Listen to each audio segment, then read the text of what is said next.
Welcome back, YouTubers, to another Q&A, which hopefully won't be interrupted by my mum, with me, Mr. Parkin, and this guy sitting next to me, drinking his trademark drink, Monster, which, you know, for copyright reasons, we may have to blur out afterwards. Me, NJ. What's up? Yeah, sorry, I forgot, and you stink of Monster, mate. And we are the British Fist. Ka-ching! How dare you leave me hanging and do the British Fist thing to your bloody dead friends? Question 1 comes from Renegade Man 83. Do you think WWE, by the way, if you want to ask us questions, comment section, do you think WWE made a big mistake on releasing Derek Bateman and letting him be successful in TNA? Do you really think WWE are that bothered? I mean, I don't. I mean, yeah, they've let go a guy that could potentially be quite, you know, but they've got enough talent on their roster as it is, and I don't necessarily think that they're that bothered. I mean, I don't know why they would be. I mean, he's flourishing in TNA, big whoop.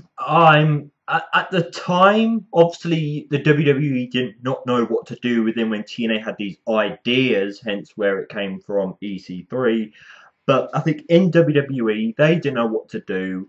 I think it's a shame because there was a time, I can't remember what year, the WWE just did so many releases, and they released a lot of names quickly. And in my opinion, I think the releases have hit the WWE quite bad, because now the mid-card division especially is not exciting when they had names that could be in there. But Derek Bateman in WWE, we just weren't feeling it, even though we feel it more now in TNA. Well, I mean, that's mainly because WWE never really made him out to be anything other than a jobber. That's it. So whereas TNA had made him out to be a star, so you know that's just how it is. On the topic of releases, you know, you say there's been a lot of releases, and you know a lot of names have gone, but you still had a lot of people coming into NXT that have come up to the main roster at some point that kind of filled that void a little bit, and you've still got more, I think, you know, more guys in NXT that will be up there in the next few years. My problem with that is that we're seeing all these names making it to the main roster. Yes, they can make the appearance still in NXT, but you've still got to be careful how many people you take away from NXT, because you still need NXT to have varied matches, varied feuds, and a good large roster. You don't want them to rush to the main roster because you think they're ready for it. So I'd be careful, because obviously, yes, we want to see them grow in the WWE, but you still need to keep NXT a nice rounded show with good talent and stuff. And for that, they'll probably bring in new talent to replace that talent. I mean, they've done it many times. I mean, I remember back when The Shield and Cesaro and Big E and, you know, people like that were brought up. I was thinking, oh, where's the talent now? And all of a sudden they bring in Kevin Owens, Sami Zayn, Samoa Joe, Adrian Neville. There's so much talent. So, you know, I mean, if they want to sign more talent, it's out there, in my opinion. Good. What are your thoughts on the 11 new recruits WWE signed? I can't remember all 11. I do believe they signed Uhaa Nation, is this massive black guy from, I can't remember what company they signed him from, but he looks like a pretty good recruit, and he got a pretty good reaction when I believe he was out there on the NXT TakeOver show with Samoa Joe when Samoa Joe debuted. Yes, I did watch it. I just didn't review it. So out of all the 11, I think he is the standout in my opinion. I don't know how I don't know the other 10 though. I mean, I don't know if you know anything about this. So what are you trying to say? Trying to say, what do you mean? What am I trying to say? What are you trying to say with this big black dude that was appearing on NXT? Yeah. I guess he stood up more than the other 10 because obviously you've watched NXT more. Well, he just comes with a bit more of a reputation, and that's why I kind of know him apart, you know, as opposed to the other 10. I can't really remember the other 10 if I'm honest. Just something I didn't really keep track of at the time, even though I probably should have done. Do you see Sami Zayn as the next Daniel Bryan? Injury-wise or wrestling-wise? Well, both at the moment. Sami Zayn's injured. And the shoulder as well. I see what you're going for. I see what you're going for. Sami Zayn being this like underdog type character. I don't think Sami Zayn will be the next Daniel Bryan, unfortunately. I think Daniel Bryan has a little bit more to him. I think Sami Zayn is you know, plays that underdog gimmick incredibly, but I think Daniel Bryan had a little bit more to him, where he wasn't just the underdog, he had the yes chance, and he was massively over. And I just think WWE did a lot with him at the time to make him into a guy that could main event and end up on top of WrestleMania. So I don't think Sami Zayn will be the next Daniel Bryan, but I think Sami Zayn will offer something to the roster when he eventually comes through. It's whether or not WWE really want to go there with it. If Sami Zayn comes back and has the record of staying healthy and not have these accidental injuries, I do think some people they don't see a lot in him. Some think they haven't seen enough. But I think possibly with his background and his in-ring ability, he won't be the next Daniel Bryan. But I do think he'll have somewhat of a good run in the WWE. What are your thoughts on Tough Enough, the Diva Search, and WWE films? Do you think it's a waste of time? Let's start with Tough Enough. Okay, it was, when WWE was doing well and there was, Raw and SmackDown and not too much else, Tough Enough was something that people were semi-interested in watching because that was the sort of surge of reality TV, so to speak. Now we've got to the point where they have a network. They've got Raw, 3 hours, SmackDown, 2 hours, NXT, Superstars. They've got all these TV shows as well as the WWE network. And now you want to put a show like Tough Enough on there? I mean, how much can really people watch? And is it benefiting WWE at all? I mean, you've got, as far as I can see, you've got 11 or 12 basically scrubs, which don't really see, which they, got no place in the WWE roster. Just sign people from the independent scene and train them in NXT. What's the point in Tough Enough anymore? It's not even, it's barely drawing 1 million viewers now. What's the point? My upside to Tough Enough is, yes, maybe they needed to continue year after year to get to the place, but Tough Enough has encouraged a lot of people to start training to become at least indie or mid-cardish or developmental wrestlers. And I think it's not, it benefits the WWE because they eventually get new wrestlers. Hopefully they're new wrestlers for NXT. But I think Tough Enough is encouraging a lot of outside people who are not already made it into the wrestling world in some way. I think it's good because it's encouraging people. But what's the point of it? It encourages people to build their way up to somewhat of a wrestling career for them. It's all nice saying that it encourages people to start training and stuff like that. But at the end of the day, WWE is $1 billion company. They don't just want random scrubs on there, and that's just the way I see it on Tough Enough. It just seems to me, from what I've been hearing, that it's just 12 random scrubs, and where are they going to fit in WWE? Just saying. And it's terrible reality TV as well. The Diva Search, I mean, I could see a little bit more in that because you could make a bit more of a show out of the Diva Search. You got, let's face it, a lot of horny men from 18 to 35 there that would watch a show like the Diva Search, in my opinion, perhaps. But again, what's the point when you can just sign talent and train them in developmental NXT, which is, as we've seen, is quite successful. Diva Search, I think, yes, it's a way to showcase all these women like Tough Enough who's trying to get themselves into the world of wrestling, into the world of Diva wrestling. I think it's good, but when you actually see the finale, I think it's not as good as what you see behind the scenes of all the people who are putting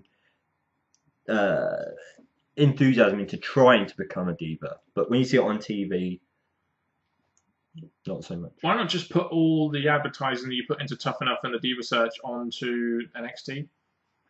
Just saying. WWE films are somewhat of a waste of time, in my opinion, because, number one, it keeps talent that you want on wrestling TV away from wrestling, and they always go straight to fucking DVD. So, what is the point? I look at WWE Studios and I think there has been some okay movies out there, but the worst thing is, yes, it takes a wrestler out of the WWE for a certain time. Sometimes it complains of storyline, injury, comeback, revenge and stuff. But I think too many wrestlers are taking advantage of it and going off and doing it. Yes, it's extra money, but it's taken away from storyline.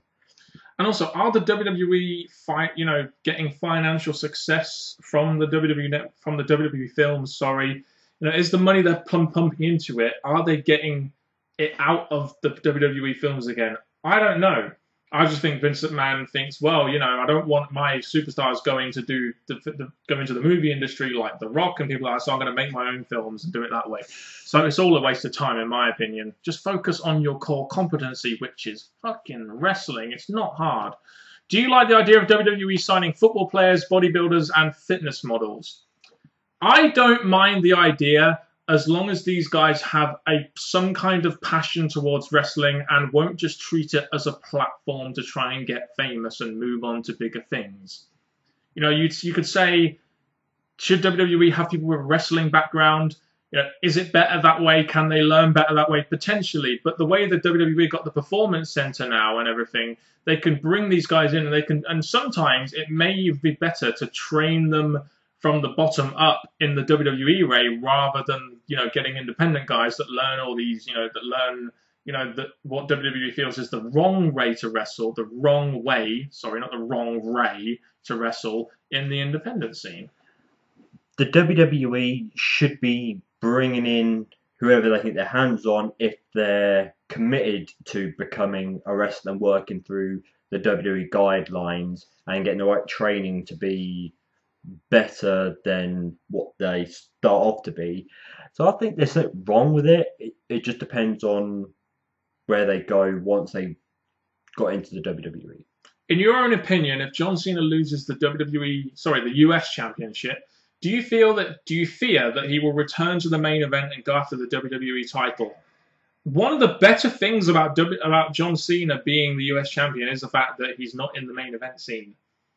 Really is. My backhand to that, I've heard that and I think that is horrible because there's no real difference to him being the main event scene and what he's doing now. Because what he's doing now, he's still winning matches, he's still taking down other talent, he's still getting somewhat important matches. He's just not up there with like Seth Rollins, Brock Lesnar, but he's still doing the exact same thing, but on another championship belt. The only way that's going to change is if he continues this feud with Kevin Owens, that Kevin Owens is the one to defeat Cena in their, take it in turns, win-lose streaks. He's doing the exact same thing. I just think, would you rather see that in the main event and end the event on a low note, or would you rather see that in the mid-card? Where he's taking down mid-card wrestlers that you want to see grow in the WWE. I guess, but that's going to be like wherever John Cena is. And that's the thing, we were hoping, when Cena first got into the US Championship mid-card scene, we were hoping he's in a different division, maybe he'll do the right thing, but he's not. He's being a main eventer, doing the same thing he did in the main event scene, in the mid-card scene. So for me, I think this is not really benefiting anyone. That's what I'm hoping it's benefiting Kevin Owens in the end. Shame it didn't benefit, really, the other wrestlers he faced and defeated. Do you think John Cena buried Rusev by beating him 3 pay-per-views in a row?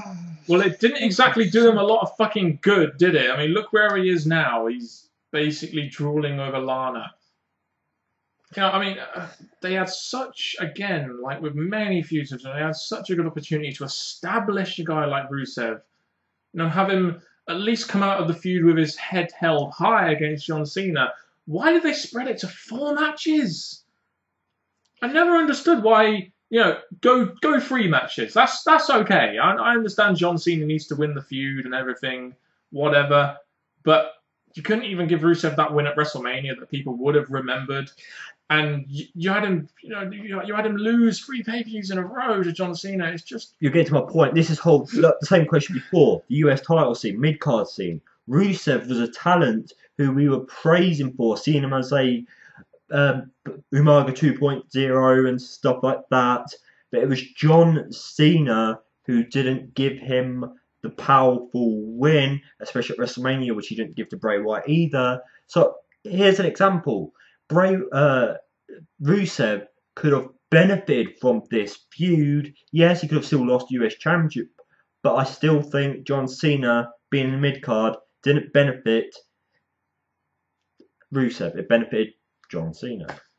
With the popularity of Lana, do you think splitting them up will hurt Rusev? It's happened. Well, it's already happened, and you've kind of seen what it's. I mean, he's now turned into a blubbering, just joke. He's facing Dolph Ziggler, and as much as Dolph Ziggler's had that thought, or is he going to leave to WWE, or he's possibly re-signed, being a feud with Rusev, as long as it benefits Rusev in the end, because I think Rusev is still the one to concentrate on, but he's still talking about Lana, so maybe Lana will go back with him. I don't know what they're doing. Like I just said, though, as long as whatever he does now benefits Rusev, go for it. What would be your favourite dream match or feud that never happened in WWE yet? John Cena Orton. Oh, Why did you laugh at my quick match? Kevin Owens, Brock Lesnar. I mean, too soon. That's what I feel, but it's going to happen. Favourite dream match or feud that never happened in WWE yet? So I'm Yet. assuming you're talking about the current roster. Can still happen. Yeah. Undertaker Sting. That's another one. Yeah. Bray Wyatt Sting is another one. I mean, guess. personally, for me. My dream match that hasn't happened yet, that it likely could have. Okay, I'm going to say this. Triple H. Roman Reigns! Stop giving us stupid Seth Rollins to Triple H. Give us Roman Reigns, because that's been teased since Extreme Rules takeover last freaking year. Give us that match. What about Shield Triple Threat? That's another match that a lot of people have wanted. Yes. I think while Rock's around, Rock and Brock at a bigger pay-per-view than SummerSlam. Yeah, maybe, but it already happened. Well, yes. 13 years ago. And thank you very much, Renegade Man, if you were taking up most of the time in this Q&A. I'm sure no one will be jealous. No one. Paul Erickson Alejandrino. Whoa. What are your thoughts on the Lucha Dragons WWE debut? I mean, yeah, it was good. They got the win. They haven't really done much since. That's the Classic thing. example. Brought up from NXT to the WWE. Quickly grabbed the crowd with their thing, style of wrestling. But the WWE didn't really have a real reason to bring them up from NXT to the WWE. So maybe they should go back to NXT for a while, or maybe come to the get involved in the WWE again and actually have a reason to be around. Because I enjoy their wrestling. I like the fact that Sin Cara's getting held up. It's not botching and falling. Hunico. But I like them. I just think the WWE had no plans. No, I mean, they were just brought in as a pop. That's really all they were done for. What are your thoughts on Sami Zayn's WWE debut and his match with John Cena? I mean, other than the fact that he injured himself severely, I mean, it was in Canada, I believe, which is his home country. It was a decent debut. I mean, he ended up pushing John Cena the whole way, but in the end, John Cena still won. And it's a classic John Cena wins LOL case. I mean, he made his mark in the. Don't get me wrong, he made his mark in the WWE, and people probably remember Sami Zayn for his debut, but what has it really accomplished in the long run? Especially now he's injured. I'm pretty sure, if I can remember correctly, this was a part of the whole US challenge, and Sami Zayn came out. Yeah, I think people taking advantage of that to face the top guy in the company or the number one guy in the company is a smart idea. But yes, the thing that damaged it is the match could be brilliant, but in the end, it's John Cena gets a new talent and John Cena wins. Yep. Cena wins LOL. He didn't have to win because it was just he would have lost the US Championship, but it's a mid-card match. Well, to be honest, Sami Zayn was injured, so probably couldn't have won anyway. It was never going to happen. It was just I think they were in Canada, so they thought, let's have Bret Hart introduce him and do it like that, and get the crowd a big pop, do it like that. That's really all it was. I don't really think they had many plans of it. In fact, I am personally glad. Not that I wish injury upon Sami Zayn, but I think if it wasn't for Zayn's injury, I don't think they would have brought up Kevin Owens. And I think Kevin Owens has been a revelation in the WWE. Beating John Cena, etc. So that's all I'm going to say about that. Which of these events would most likely happen in the WWE? CM Punk returning to WWE and possibly going into the Hall of Fame, or Chris Benoit going as, it's CM Punk. They're never going to put Chris Benoit in the Hall of Fame, are they? Even though CM Punk's badmouthed the WWE since he's left, I still think because of who he is and the fact him coming back to the WWE, you've seen the likes of Shawn Michaels, Ric Flair, Hogan, and all this Ultimate stuff. Warrior, Jake Roberts, mending Bruno Sammartino. You know what WWE like when it comes to mending fences. But Chris Benoit, even though at the very end he did the worst thing that he could have ever done to his career and to himself and to his family, he's still the Wolverine, the guy who gave us all those matches and feuds. But I don't think it would be great publicity if he was put into the Hall of Fame after what happened at the very end. So with the choice you've given us, it's CM Punk all the way. Which show do you think would be a good show? Payback or NXT TakeOver? The show that's coming up soon. Well, you would have asked that back then, and to be honest, I would have said NXT TakeOver every day of the fucking week. They're always better than WWE pay-per-views, to the point now where they're actually pressuring the main roster talent, and they're actually saying to these guys, well, we can't get outdone by the developmental guys. That's how good these takeover shows are compared to the fucking special events. As much as the likelihood of WWE main events with Brock Lesnar is a saving grace, TakeOver, yes, TakeOver wrestlers, the ones that we supported or our favourite match of TakeOver, the wrestlers are now going to the main roster. TakeOver will have to win. Yep. But without wrapping up, one more question. Go on. Let's go again. Come on. Okay, Sensational All J94. All right, mate. All right. I hope I said that correctly. Do you guys agree that when the inevitable Shield triple threat happens, it would be at Survivor Series since they debuted together at that pay-per-view? I think it's probably more likely to happen at a WrestleMania in the mid-card, but it's one of those matches that you could do at a big pay-per-view, but I'm not sure you'd want to do it at a Survivor Series because, quite frankly, who gives a shit about that anymore? That's the thing. I think with Survivor Series, they have to make up some kind of pair versus pair match for the Survivor Series. So, 3-corner Survivor Series match, Dean Ambrose, Team Rollins, or something like that. I don't think it would be a bad idea, or maybe just a triple threat.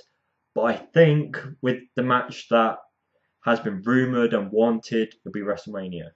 Yeah, especially at WrestleMania 32, when you've got all these big matches going on, and none of them I don't think are going to be for the title. All these supposed big matches that might happen. And, you're going to have, and if they do have that triple threat, it's going to be for the WWE Championship, you would feel, and it would probably have to be in the mid-card because of all those big matches, which are probably bigger draws.